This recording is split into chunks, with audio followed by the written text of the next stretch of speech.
So it has been a week since patch 4.2 dropped and I can finally give you my thoughts on the weapons. Weapon tier list, let's go. Beginning with the AKM, which recently received a magazine reduction from 36 to 32 in an attempt to bring it more in line with the other ARs. The gun still feels like it never ran out of bullets, but with the introduction of the Pike 5.56, it's no longer the top weapon.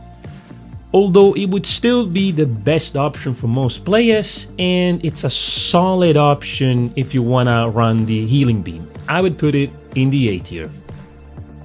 Moving on to the CL40, which pre-nerf was overpowered, this latest patch has increased the magazine size to 5, increased the self-damage to 1.6, decreased the total damage, and decreased the splash zone, bringing it down to the B tier. Then we have the double blades, or the dual blades, which are not specifically the best option for the medium because it's not really focused on melee. You can deflect bullets and kill people, but it's pretty inconsistent, so apart from the actual fun factor that it has, I wouldn't put it beyond the C tier. Matter of fact, I would only put it in the C tier because of the fan factor that you get from deflecting the bullets. The Famas is doing a whole lot better recently, and considering the new meta of the Pike 5.56, it's a very good option. Because of the sight, because of the recoil management, and because of the hipfire, which is really good, alongside the high TTK that it has, it puts it in the S tier.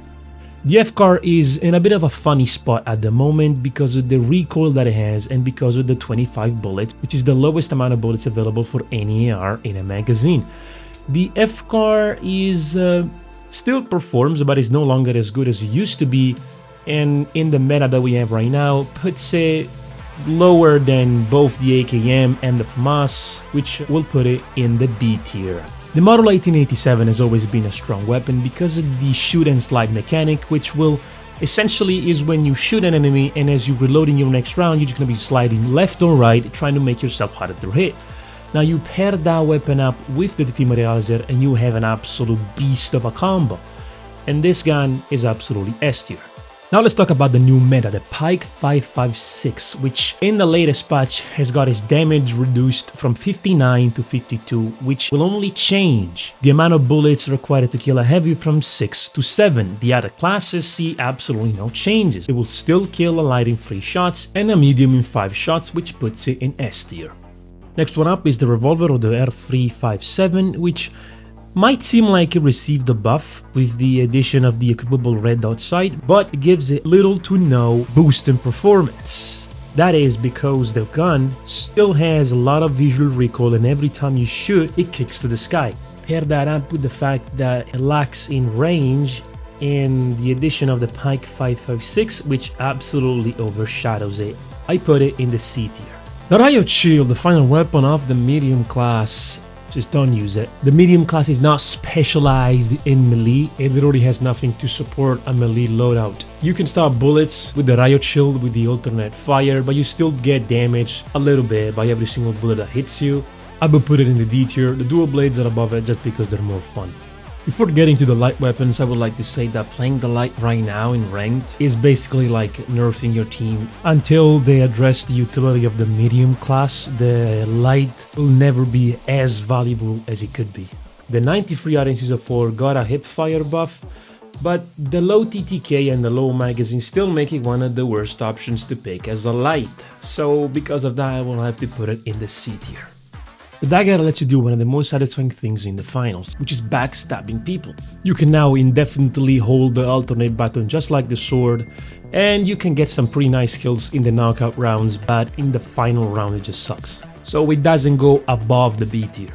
The LH1 is a solid weapon. It's not as good as it used to be back then, but it still packs a punch. Now the equipable sight makes it a little bit more usable and mitigates some of that visual recoil, which might be a little bit too much in my personal preference. The gun is nice, but the Pike 5.56 absolutely destroys it right now. I will put it in the A tier because it's still good.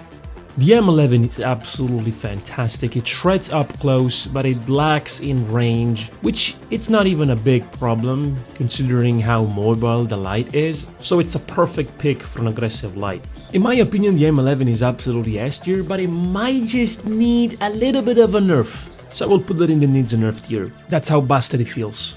The M26 is a forgiving weapon because of the 8-round mag. You can miss some shots and still kill your opponent. It has a nice burst of damage, not like the sort of shotgun. The spread that it has is much wider, unlike any of the other shotguns that we have, and it has much shorter range, which is pretty much forcing you to play it very close to the opponents, but it fits nicely into the A tier. The bow can be pretty strong in the right hands. It has gotten a little bit stronger this season, and in my opinion it pretty much replaced the sniper rifle, but sometimes it still feels like it doesn't deal enough damage. So for that reason I will put it in the B tier because it's still niche. The sawed-off shotgun is a pretty balanced weapon, a lot of damage, a tight spread, but only 2 shots. You miss one of those 2 shots, you're pretty much dead. For that, the gun is really strong in the right hands. If you manage to never miss and always fight in a 1v1, you're gonna be winning every single encounter, if you play like that. A tier. The sniper is in a bad spot right now, the scope is weird, the gun is no longer head scan, and it doesn't even feel as good as it used to be with the hip fire or quick scoping. So honestly, the gun it's just C tier, you know, it's not really worth it, don't really play it. The sword is the strongest melee weapon in the game, it has a built-in dash attack in the alternate fire, and a good light player pairing that up with the dashes can pretty much dodge every single bullet you shoot at it. For that reason, the sword goes pretty high up in the list, but it still is a melee weapon, so I'm gonna put it in the C tier. The throwing knives are in a much better spot right now, they feel a lot more balanced, they're decent, there's not much to say about them, there are better options for a good light loadout, so I'm gonna put it in the B tier. I might have to reevaluate the throwing knives because this is what I did with the throwing knives in a quick match. The V9N's got a nerf to the rate of fire and a buff to the damage, which makes it a whole lot easier to use on controller. It has a 20-round mag, nice headshot damage, it's really good, you can take down pretty much anybody with it, it's S tier. The MP5 is no longer as good as it used to be, got a nerf to the damage, reducing each bullet damage by 2, which made it less consistent at getting eliminations. But the gun is still solid, it still performs as it should be, and for that reason I'm gonna still keep it in the S tier honestly. The Akimbo Deagles are exactly what we always wanted for the heavy, they're really good at range, they have nice recoil, they have nice damage, they have enough bullets for each mag, and for that reason it makes it the only S tier weapon for the heavy. The Flamethrower is a fun weapon, it's very unique, it has a low TTK, it has little range, there are better options for the heavy, it's decent, nothing special, so B tier. The KS-23 could really do with a buff right now, it's gotta be my least favorite weapon in the game. A buff could really help anything, projectile speed, reload speed, anything. C tier, I don't like it. The Lewis gun got a slight buff to the recoil, making it easier to use. It still has better range than the M60, better TTK than the M60, but it has a much smaller magazine. It's nice, it's A tier. The M60 got a rear fire buff, plus the Akimbo red dot sight makes it very easy to use and removes some of that visual clutter that the iron sight gave you before. It's lacking in range a bit, but the 70-round mag can be easily used for suppressive fire. It's a good weapon, A tier. The MGL needs a buff, it just doesn't work. It doesn't work, D tier. The SA-12 is still a really good weapon, it's no longer as good as it used to be, but the TTK is pretty nice. The only problem is it takes 5 rounds to kill a heavy. I feel like they're just better options, so I'm putting it in B tier. The Sledge Hammer is a super fun weapon. Instantly destroy structures? Check. Instantly kill lights with one button? Check. The gun is just fun, but that alternate fire is just fun. It's situational, but it's pretty nice. B tier.